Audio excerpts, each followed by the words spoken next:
Les chevaux avaient déjà fait leur apparition dans mon premier livre d'ailleurs, L'invité. C'est un animal qui m'a accompagnée toute mon enfance puisque ma mère avait 2 chevaux, et on en a toujours d'ailleurs, dans son pré. Donc le matin quand j'ouvrais mes fenêtres, les fenêtres de ma chambre, j'avais des chevaux comme ça qui broutaient dans le pré. Et alors ma mère aimait faire une chose assez étonnante qui plaisait beaucoup à mes petits camarades d'école, c'est que quand on invitait des amis à goûter, elle préparait une table pour le goûter, donc avec, alors il y avait des petits jus de fruits, des petits gâteaux, et elle mettait toujours une assiette avec une carotte. Et donc personne n'avait envie de s'installer en face de la carotte, et d'un moment on entendait les sabots du poney entrer dans la cuisine, se faufiler comme ça dans la porte d'entrée et venir goûter avec nous. C'est aujourd'hui la grande course. Les spectateurs se pressent contre la barrière pour encourager leurs favoris. Sur la ligne de départ, les cavaliers se toisent. Les chevaux piaffent d'impatience. Soudain, pan, c'est parti. Les concurrents s'élancent à vive allure dans un grondement sourd.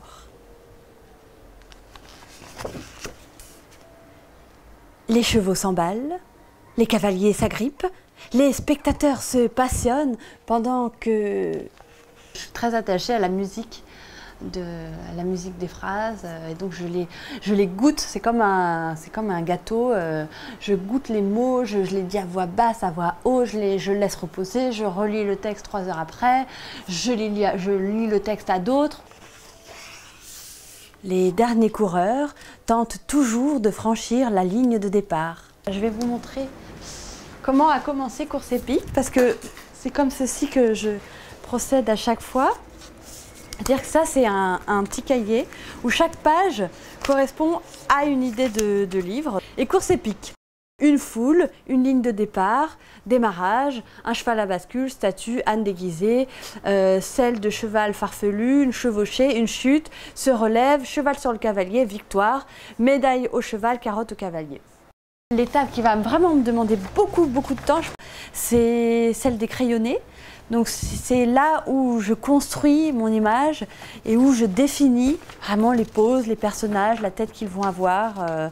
Et je peux faire les originaux. Alors, par exemple, celle-ci. Donc je vais faire d'abord le contour. Il faut que l'image soit réussie, en tout cas selon mes critères. Il faut qu'elle porte suffisamment le récit que je veux raconter. Alors la couleur, sur ce livre, je l'applique sur l'ordinateur, donc avec une tablette graphique. Je vais choisir par exemple le cochon. Voilà, alors là, il passe sur le trait et ensuite, je peux le mettre en transparence. Et du coup, alors souvent on est amené à zoomer.